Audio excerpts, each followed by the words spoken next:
We venture into some new territory here in Book 6 of the Nicomachean Ethics. We're used to seeing ethics and morality as closely related, as if the discipline of ethics is an inquiry into the nature of how morality works, or perhaps even as different words used for talking about the same thing. After all, our word ethics comes from Greek, while our word morality comes from Latin. Each language gives us a word to talk about the same thing. It's easy to imagine it works that way. Either way, we're pretty sure what kinds of subjects morality and ethics have to do with. They deal with right and wrong, good and bad. We're not completely wrong to think that. Here in Book 6, we see something odd.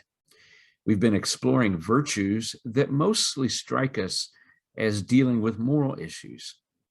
Now we come to intellectual virtues. We may be surprised to learn that Aristotle thinks that inquiry into the nature of intellectual virtues is ethical. Yet here we are. We're dealing here with the soul. At 1139a, line 3, he says, there are three parts of the soul: that which grasps a rational principle and the non-rational. Let us now draw a similar distinction within the part which grasps a rational principle. And let it be assumed that there are two parts which grasp a rational principle, one by which we contemplate the kind of things whose originative causes are invariable, and one by which we contemplate variable things. For where objects differ in kind, the part of the soul answering to each of the two is different in kind, since it is in virtue of a certain likeness and kinship with their objects that they have the knowledge they have. Are you in an environment where you hear or engage in much talk about the soul? What does the word mean?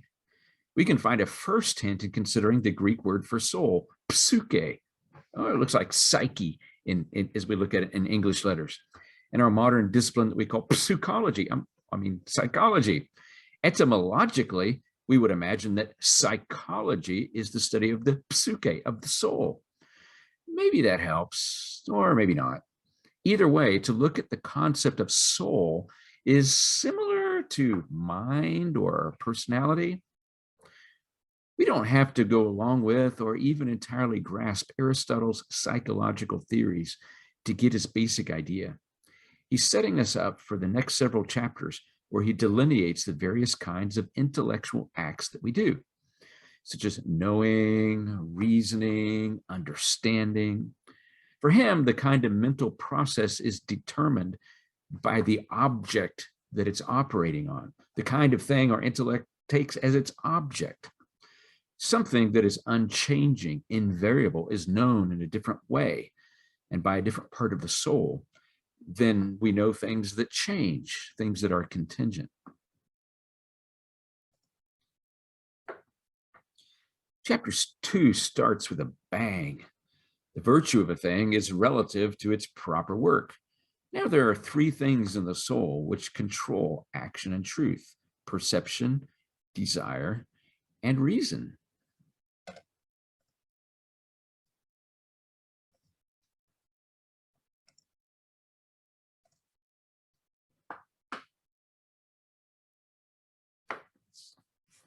The Greek here is pretty terse. The first sentence doesn't even have a verb. But maybe I should step back a moment here. One of the things you learn when you study any form of ancient Greek, my own studies were focused on Koine Greek, is that the punctuation we see in our edited texts was added later, having not yet been invented in ancient times. Another thing you'll learn when you study other languages, particularly when you study historical linguistics, is that rules of grammar differ from language to language and within languages as those languages change over time. The crude bit of learning we take from this is to not get on Aristotle's case for breaking the current grammatical rule in English that every sentence needs a verb. And yes, I confess that when you turn in written work, I'll be looking for a verb in every sentence. There's something more profound and useful here. Translation is the first layer of interpretation. Whenever you are working with a text that has been translated into another language, The person who does the translation has to make judgment calls. Words and phrases in one language commonly don't come across exactly word for word in another language. If you want a clear example, ask me sometime.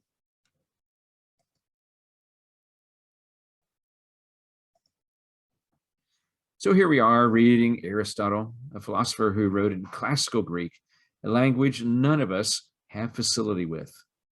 I've studied Greek, but it was a long time ago, and I was never good enough to just pick up a text like this and read it.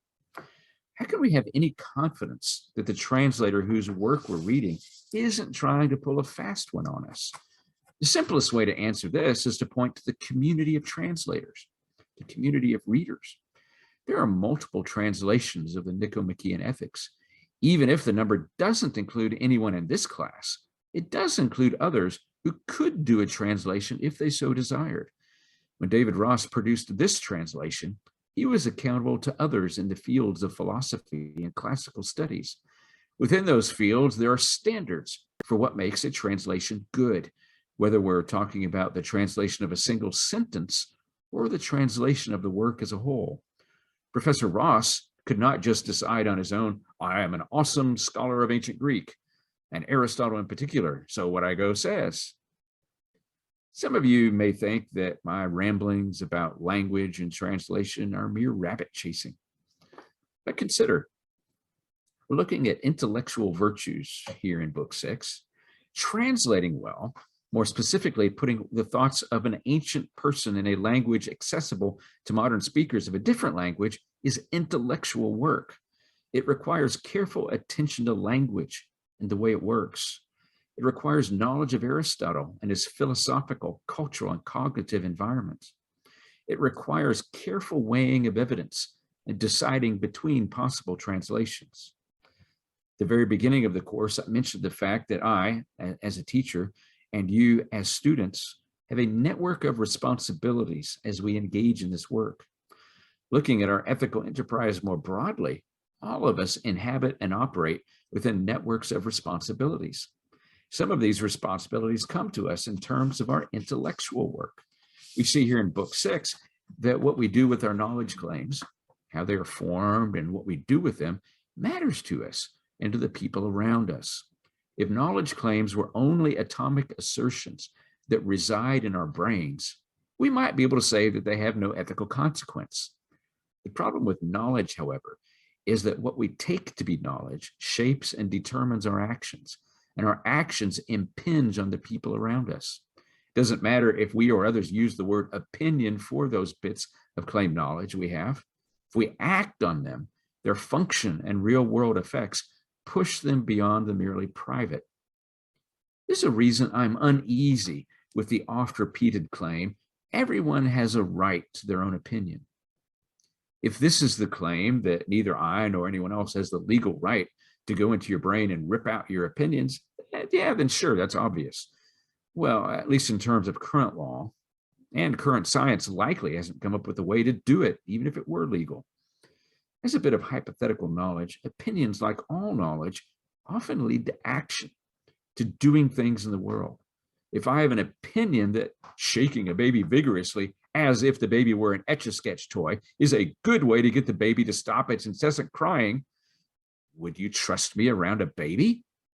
Do I have any responsibility to check my opinion?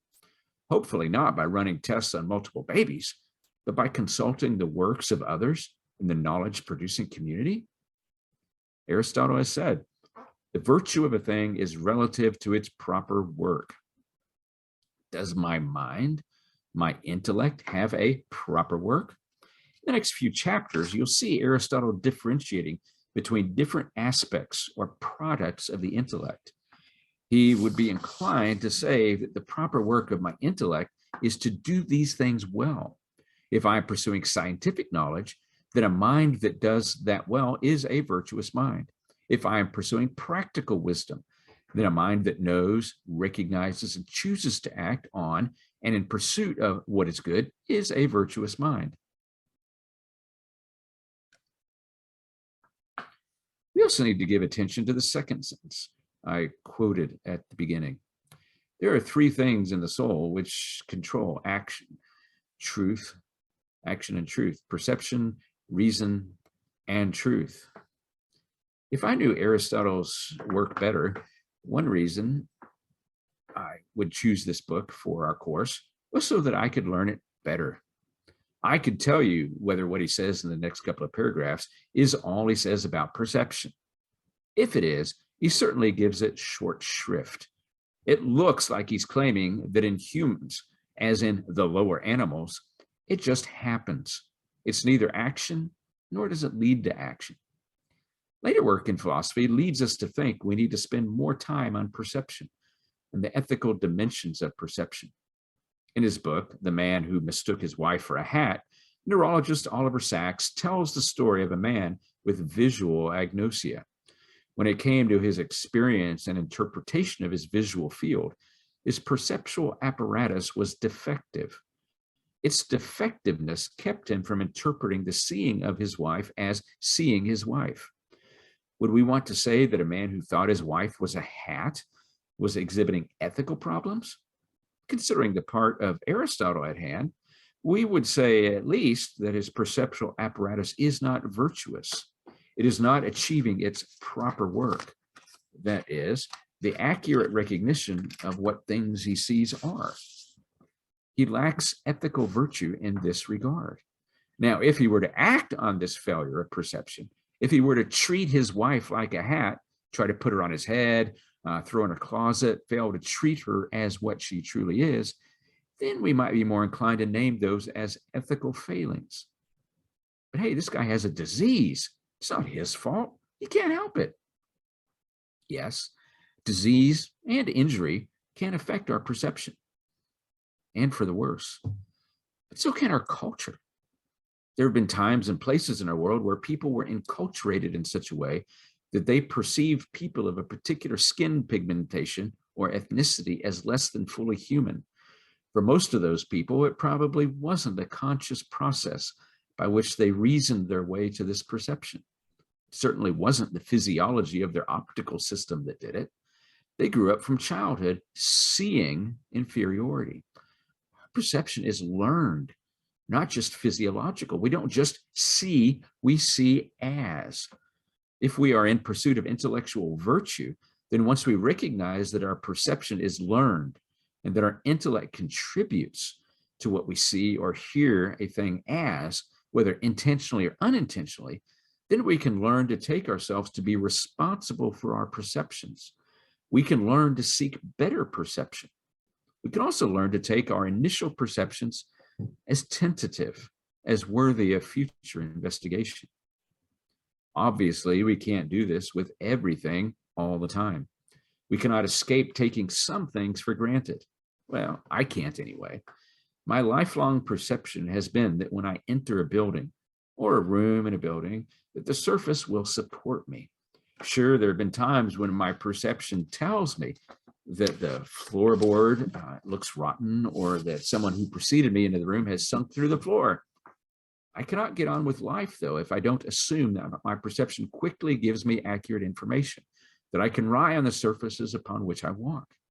We simply don't have the time to do a detailed test of every perception all the time. We have to take some things, even most things, for granted. We learn how to do that as children. What we do need to learn, and hopefully a good education will do that, is when we should question or test our perception. Knowing it can go wrong, perhaps we can recognize contexts in which it may be more likely to go wrong. This will likely happen as we inhabit communities that raise questions for us. The form responsibility takes in this context is opening ourselves up to being questioned by ourselves and others, not just our actions, but even our perceptions. One more thing needs to be said about this chapter. Aristotle has listed three things in the soul: perception, reason, and desire. We've just considered perception. Reason is not only an obvious consideration, but is dealt with in depth throughout this section. But what about desire? Is there at least some degree to which our desire plays a role in our intellect doing its proper work? Does our desire help us perform the act of knowing better? Does it function to draw us to identify what is good and incline us to pursue what is good? Does desire lead us to choose some courses of action over others? Can desire be evaluated in terms of better or worse? My answer to all these is yes. And I think I'm with Aristotle on that. Well, at least mostly. I'm not sure, though, that I'm with many in our current society, however. Some believe that desire simply is, that we have no control over it, and therefore no responsibility for our acts of desiring. Because they are internal to the individual, a sort of opinion to which we are entitled, they are impervious to evaluation. To a person who thought this way, I'd pose a question. When you consider your own life, have you ever evaluated your own desires? Have you ever come to a point where you said of some previous desire, perhaps even a desire that deeply shaped your actions at the time, that was a bad, wrong, unhelpful, misguided desire? If we can evaluate our own desires, by what criteria do we perform that evaluation? Are any of those criteria available to help us evaluate other desires? I don't think we can wall ourselves off from evaluating desires as if they exist only in people's minds. Sure, many desires may never find any outward expression, but because what we desire, whether it be things, outcomes, states of affairs, because that leads to actions in the world, our desires commonly have at least indirect results for people around us. Or maybe we can go another direction. Say we discover one of our friends eats gravel. He has a desire to eat gravel, and the content and force of that desire is such that it leads him to eat gravel. Can I make the judgment? Eating gravel isn't good for people in general, but because he has such a strong desire, it must be suitable for him to do. After all, some things are good for some people, but not for others. Given what we know of human biology, the biology that is common to all humans, and yes, here we are back at anthropology again, can I come to the point where I know that eating gravel is not good for humans? When I was first preparing this discussion, I used dirt rather than gravel. When I checked myself, however, I discovered that some claim that eating dirt, at least eating clay, which is a component of some dirt, can be good for some people in some situations. So I switched to gravel. Just imagine how dentists and dental hygienists might feel with the thought of their patients chewing gravel. Let's modify a famous syllogism and try it out. Here's the original syllogism. All men are mortal. Socrates is a man. Therefore, Socrates is mortal. See how that reasoning works? Let's try a different version. Eating gravel is not good for humans. My friend is human. Eating gravel is not good for my friend. How's that reasoning work? Can we get away with that? Can we insist on enough common anthropology that we can be justified in the first claim in saying that eating gravel is not good for humans? Again, not letting go of our anthropology, can we say that my friend is a human, that he's not in some category all his own? Or are we inclined to such an extreme nominalism, one that says that there is no category human to which we are all members? And just who is this person? I haven't given him a name, just described him as my friend. If he is my friend, does that give me any particular responsibilities toward him that I might not have toward total strangers, whether near or far? If he is truly a friend, that implies a level of care that causes me to desire my friend's good. That's part of what it means to be a friend, as we'll see in a future book here in the Nicomachean Ethics. If my intellectual processes have been doing their proper work, and I have come to the conclusion that eating gravel is not good for my friend, does that require any action on my part? Or am I entitled to sit back and say, well, he's entitled to his own opinion? If he were to learn by some other route that other than my intervention that eating gravel was bad for him, where would I stand when he came to me? and asked me if I had known that feature of gravel, that it's not good for humans to eat it. And if I had known it, why did I not do anything to prevent him from harming himself?